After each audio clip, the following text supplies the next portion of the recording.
1971 წელს ნიქსონისა და კისინჯერის შეხვედრის შემდგომ, როდესაც ჩინეთი დაუახლოვდა შეერთებულ შტატებს, მაშინ საბჭოთა კავშირსა და ჩინეთს შორის საკმაოდ დაძაბული იყო ურთიერთობა. 1979 წელს მათ დამასკის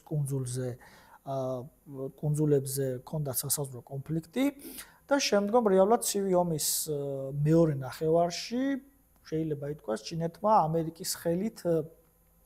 ამერიკის ხელით ის რომ პირდაპირ კონფრონტაციაში არ შესულა, გარკვეულწილად აბალანსებდა მის იმდროინდელ გეოპოლიტიკურ მოწინააღმდეგეს, რომელიც არის საბჭოთა კავშირი და საბჭოთა კავშირის დაშლის შემდგომ უკვე შეიძლება ითქვას რუსეთის ეს კონფრონტაცია დასავლეთთან ჩინეთმა ბუნებრივად გამოიყენა თავისი სტრატეგიული ბიზნესისთვის, იმიტომ რომ ჩინეთისთვის არავის არ ეცალა.